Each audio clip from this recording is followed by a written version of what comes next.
Bonsoir, vous allez bien? Le thème de la vidéo de ce soir sera d'essayer de trouver une réponse à cette question. Que cache Erdogan? Ça ne vous a pas échappé, depuis quelques semaines, on parle beaucoup de la Turquie.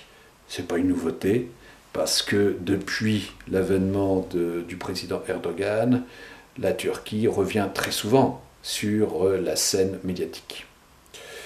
Pour différentes raisons, des bonnes et des moins bonnes.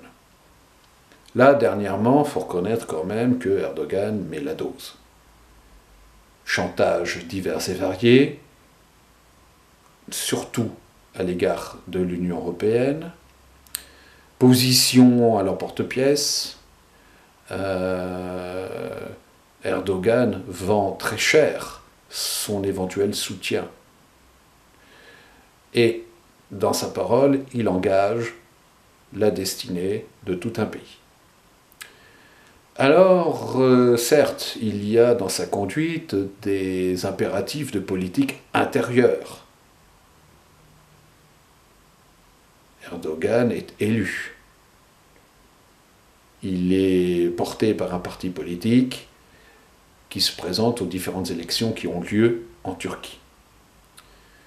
Certes. Mais il faut quand même reconnaître qu'au-delà d'Erdogan, ça fait quelques décennies maintenant que le gouvernement d'Ankara, ou les gouvernements successifs à Ankara, adoptent des positions qui sont assez étonnantes. Regardez, 1974, Ankara ne demande rien à personne, et Ankara envahit la petite île de Chypre et occupe la partie nord de l'île. Il y a un peu plus de 1500 personnes qui, dans cette opération, ou ont perdu la vie, ou ont disparu. Disparu, ça veut dire que aujourd'hui, en 2019, ils ne savent toujours pas, les familles ne savent toujours pas ce qui est advenu de leur père, de leurs cousins, de leurs sœurs. Ça ne va pas s'arranger parce que on sait maintenant que dans les eaux territoriales de Chypre, il y a des gisements de pétrole et il y a des gisements de gaz. Alors vous allez me dire, oui, mais Erdogan, il est un petit peu obligé de faire ça puisque l'Union européenne lui a fermé sa porte. Certes, mais je vous rappelle quand même que depuis les milieux des années 2010, l'Union européenne a versé pas loin de 10 milliards d'euros à la Turquie au prétexte d'éventuelles négociations pour l'intégration de la Turquie dans l'UE. Cet argent va continuer d'arriver en Turquie jusqu'en 2020. Donc, bizarrement, on pourrait s'attendre à ce que, en fonction de cette somme, pas loin de 10 milliards d'euros, la position de Erdogan à l'égard de l'Europe soit un petit peu plus conciliante. Mais de toute façon, l'intégration ou non de la Turquie au sein de l'UE, il faut arrêter de délirer en prenant des questions, des arguments philosophico-culturels et tout ça. Non, il faut se placer au niveau des faits. Comment voulez-vous que la Turquie intègre l'Union européenne à partir du moment où la Turquie occupe manu militari un territoire qui est membre déjà de l'UE? Parce que l'invasion de la Turquie en 1974 de Chypre, c'est déjà un acte de guerre contre un pays, Chypre, indépendant à l'époque, et qui depuis a intégré l'Union européenne. Il y a des négociations régulièrement pour essayer de clore cette situation. Mais comment voulez-vous que ça avance? Et je vous le rappelle, pour des histoires de pétrole et de gaz, on ne voit pas pourquoi les Turcs vont lâcher Chypre du Nord. Mais alors, la situation est insoluble.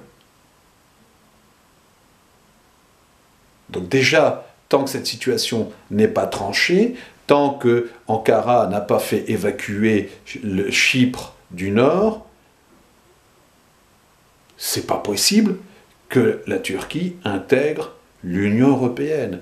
Et là, on ne part pas sur des arguments facétieux, des arguments des usines à gaz du raisonnement. On part sur la base de faits objectifs. Et du coup, le discours en est tout autre. Donc c'est un petit peu toutes ces choses-là qu'il faut avoir en tête,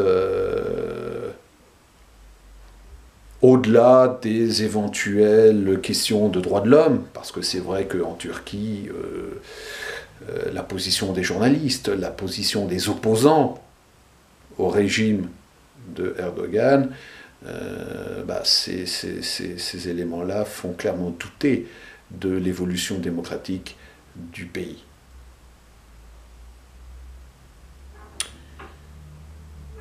La question étant de savoir si finalement, dans l'histoire turque, le dernier grand homme d'État, celui qui avait une réelle vision pour son pays, est-ce que finalement tout ne s'est pas arrêté en 1938 avec le décès de Mustafa Kemal?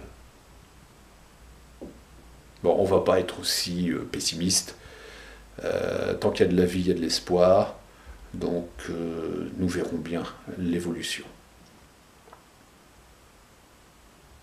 Surtout que, avec quelqu'un qui pratique de la réelle politique, on peut s'attendre à tout.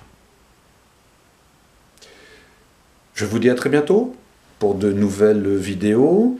Dans l'intervalle, n'hésitez pas à vous abonner, je compte sur vous.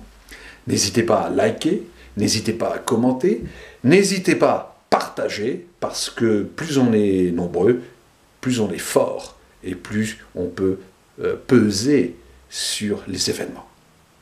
Et si ça vous dit, n'hésitez pas à vous procurer mes différents ouvrages. Vous y retrouverez matière à alimenter vos réflexions. Et n'oubliez pas, ayez toujours plusieurs sources d'informations. À très bientôt.